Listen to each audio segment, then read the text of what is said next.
All right, well, thank you everybody for joining us today. We're going to be pretty quick on this one. It's not too long. We'll be going into just some different common mistakes we see from time to time with AT&T employees and how they could potentially affect your 401k plan. The retirement group, we've been working with AT&T folks for close to 30 years or so. My name's Wesley Boudreau, one of the senior financial advisors here with the retirement group, now part of Wealth Enhancement Group. I'll elaborate on that a little bit later in the presentation. But we're going to go through just kind of some 5 common mistakes. Doesn't mean that that's going to be every mistake we've seen, because like I said, over 30 years we've seen a lot of them. But ultimately, our job is to kind of help you understand your plans, not just the 401k, but the pension plan, healthcare, retirement, medical benefits, things like that as well, and help you transition into retirement and understand what your planning needs may be. So let's jump into some of the different mistakes that we tend to see. Like I said, this is not the only ones. This is kind of the top 5 that we tend to see time and time again. And we'll elaborate on each of these one by one. But one of the issues is making sure you take advantage of that company match. We'll give you what those figures are here in just a moment. Making sure you don't take any early withdrawals, so you can potentially trigger that 10% penalty. There are some exceptions to that rule. If you are new to AT&T or if you've worked other jobs, you want to make sure you understand what your options are with your old 401k plans as well. And then also, we don't see it as much with AT&T, but in some cases there are individuals that may over-concentrate their company stock. Excuse me.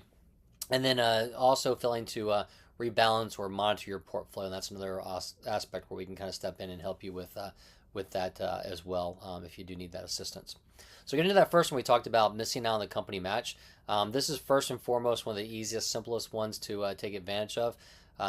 Even if it's kind of tough for you to make contributions to your 401k, you want to at least try and get that 6% minimum in there, because if you put that 6%, then AT&T is going to match you 80% of that. So it's going to add to about 4.8%. So almost 5%. You put in 6, they put in almost 5. They put in 4.8. So you're over that 10% mark at that level. Now, obviously, this isn't as good as what things used to be. It was a little bit more lucrative with the better pensions, the higher match than 401k, better healthcare, retirement, medical benefits. But this is still, when you look at the market out there in the market, this is still a pretty good company match. So at a minimum, if you can put that 6% in, you want to make sure you take advantage of that, so you're getting that free money from AT&T in this perspective. As far as if you need to access the 401k, again, this is something that's set up. It's based upon IRS regulations. The goal here is to not touch that until you retire, and they put that age 59 and a half as kind of like that line that's saying if you would, where they expect people to work till. Otherwise, if you tap into this under age 59 and a half, you could potentially have a 10% penalty. There are some different exceptions, like a first-time home purchase, post-secondary education expenses, some natural disaster relief, things like that. Or there are some options where if you are needed to do what's called a 72T, you can do that in an IRA, not in a 401k. We can always elaborate on that if you need more information, but that's a way to access your account without that 10% penalty. But the biggest ones within the 401k plan are going to be the age 55 rule, and whether or not you want to access it via a loan. So let's pretend, I don't know, let's say hypothetically you're in a situation you need to get $10,000 out of your 401k. It may be the only option is a hardship withdrawal, in which case you take that $10,000 out, you're going to be on the hook if you're under 59 and a half for another, not just taxes, but another $1,000 in penalties at 10%. Now, if you were to actually take that as a loan, you could borrow that $10,000 and pay that back out of a payroll deduction. So you're avoiding both the taxes and that 10% penalty there. But if you fast forward and you retire or separate service and there's still a loan balance, then you'll have to pay that back or let that default, and that counts as a withdrawal there. The age 55 rule, that's something that we deal with time and time again.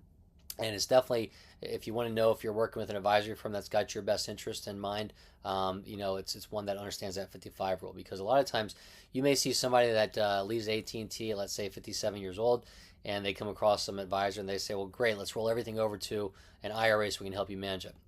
Well, they're likely looking out for their best interest and not necessarily yours. What happens is if you retire, the year you turn 55 or later, you actually have the ability to take a distribution from the AT&T 401k plan without that 10% penalty. So even if it made sense to consolidate things and move everything over to an IRA, if you think you're going to need to tap into that before 59 and a half, we're likely going to tell you to keep something behind so you have that flexibility to get in there and take those withdrawals.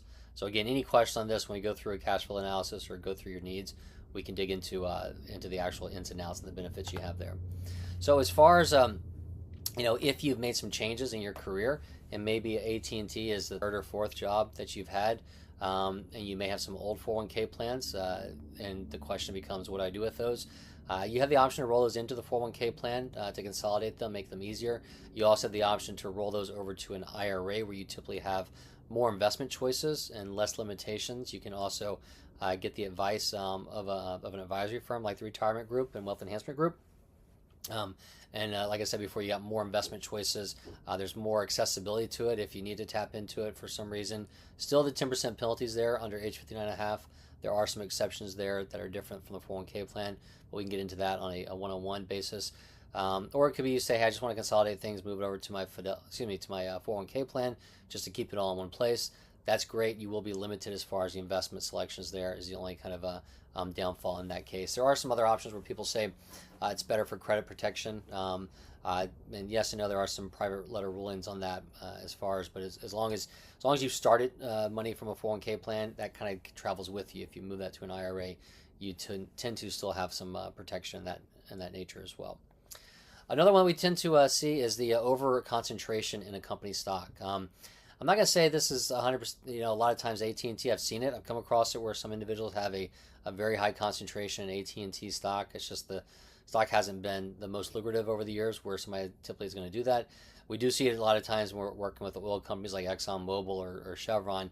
A lot of times those individuals may have a lot of company stock. And what happens there, if you got 50% or 100% of your portfolio in that one stock, you're going to live or die by that. So when you got fluctuations, you're going to see those major fluctuations. So that concentration risk, typically we and most every other advisor you talk to is going to recommend not to have more than 5 to 10% in one single company.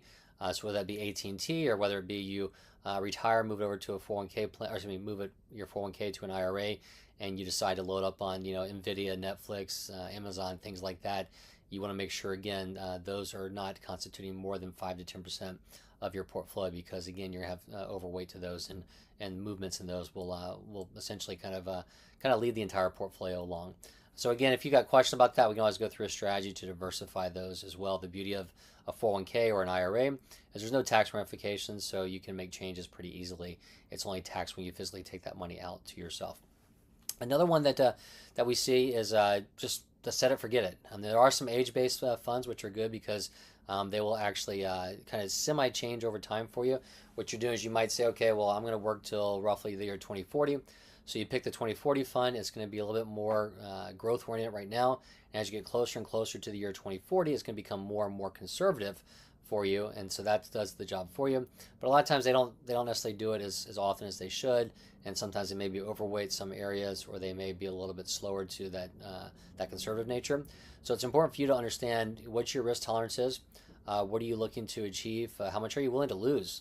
In some cases, we've been in a great bull run for the last a decade or so, decade and a half really, I guess, or almost 2 decades we're coming on. And we've had some hiccups in there, but overall we've been in a pretty positive bull market. So what's going to happen is we're going to have some ups and downs and bumps and bruises along the way. And you want to make sure that you're allocating for that. You want to make sure you understand tactical allocation, where let's say you come up with a portfolio structure of 60-40 maybe, and it may be that sometimes you want to increase that stock allocation, maybe decrease it depending upon what's happening in the world and what's happening in the stock market. Those are little shift that you're looking at from time to time there. If you don't do anything, what's going to happen is your portfolio will actually just do the diversification for you. So this is kind of a muted example, but let's say you started out with a 50-50 portfolio. This one's showing, I need my glasses, I can't see, but that looks like maybe 55-45 or something like that. So if you let that sit there for a year and the stock market was going up, your bonds were still going up, but maybe not as quickly, then you might skew from a 50-50 to, again, a 55-45. We drag that out for a couple years, which we tend to see a lot of times people sit on it for longer. They may start with a 50-50 or 60-40, and before they know it, when they're getting close to retirement, they're up there at 70-30, 80-20, 85-15. And so what's going to happen there is if you have got more exposure to the stock market and we take a correction, then that's more. You're going to suffer more in your 401k. Whereas if you were actually reallocating and rebalancing along the way, you'd be locking in those gains as you go up. But if you don't do that, and that portfolio goes from that 50-50 goes up to that, let's say 70-30, it's going to bring itself back down. It's going to it's going to reallocate for you if we have a major correction or something like that. So that is something to be aware of, and it's good to have active management there. If you have questions about that or want to look at some investment selections, definitely give us a call, because with the 401k and Fidelity, you do have a brokerage link option where you can actually link up to a Fidelity brokerage account where you've got more choices, more selection, and we can actually get in there and help you manage that if you need that assistance on there as well. So again, I mentioned this is going to be kind of quick. Just a real quick recap. Again, some of the 5 common mistakes we talked about there. You want to go ahead and take proactive steps in managing your portfolio, also managing your retirement savings and your cash flow analysis. So as you approach retirement, especially if you get within 5 years, you need to get a better handle on what your budget may be. Make sure that you are maximizing the contributions. Make sure you understand your spending limits, and we'll be happy to run a review for you to show you if you're on the right path, if you need to make any adjustments to your retirement years or your savings, or maybe you can go earlier if you want to. You also want to make sure, if you can't do this on your own, some people can, but if you can't, make sure you seek a professional advice through the retirement group, wealth enhancement group, other firms like that. We can definitely walk you through that. And like I said, we've been working with AT&T for about 30 years or so. So if you got any ins and outs or questions on the plans, we can definitely cover that for you as well. I'll wrap it up. 74% of Americans, so let's say 3/4 of Americans out there, roughly over 50, don't have a written plan. One of the things we do provide, complimentary, is if you want to see where you stand, we can do a complimentary cash flow analysis. We'll take the data in, different information like what's your 401k balance, what's your Social Security estimate going to be, what's your spending looking like, do you have the pension still, things like that. We can go through there and tell you you're on the right path to retire, or you may need to make some adjustments, work a little bit longer, save more, maybe you could go earlier. We'll go through all those different ins and outs with you and help you on the pension selection decisions as well in there. So a quick summary. Again, like I said, we've worked, the retirement group has worked with AT&T for about 30 years, so a lot of you probably know who we are. But, we started out working with AT&T and then transitioned to working with other companies. But myself and some of our AT&T focused advisors, they focus on a select few companies, so we have more depth and more knowledge on your specific plans. So any question you have on there, don't hesitate. We've got offices across the nation. We merged and partnered with Wealth Enhancement Group a few years ago. We're up to, I think, 165, 170 offices across the United States. So we're definitely covering most of the United States. There are some small pockets we may be missing, but we've got definitely knowledge of the AT&T plans, and we do offer that complimentary cash flow analysis that I mentioned to you as well. So with that, there's a couple QR codes up here I'll leave and see if we get some of these questions that came through. But if you want to schedule a meeting with myself, one of the other advisors, you can use the one of these QR codes here. If you want to speak with me directly, just make sure to ask for Wesley Boudreau. You got the info@retirementgroup.com if you want to email us any questions or schedule some time. There's a QR code for LinkedIn if you want to follow along on our LinkedIn page there as well. And then you can call us at 800-900-5867 to get into any reviews that you may need. So I'll wrap this up quickly. I did see a question come through. So that question is, if I have to leave AT&T at 53, what options do I have to avoid the 10% penalty, or are there any? So that's a good question. I had that one slide in there. We talked about the age 55 rule. So that's if you're leaving the year you turn 55 or later. You can actually avoid that 10% penalty. 53, unfortunately, is not the case. There's nothing in that 401k plan, but you do have the option. You can roll that over to an IRA, and then once you're in an IRA, you can do what's called a 72T. It's a substantial and equal periodic payment. It's an IRS code. There's a formula they use based upon interest rates to calculate it out. But if you're 53, for instance, what happens is you have to agree to a specific payment plan, if you would, or a distribution strategy for either 5 years or until 59 and a half, whichever is longer. So if you're 53, it would be the longer one. It would be that 6.5 years. You have to stick to that.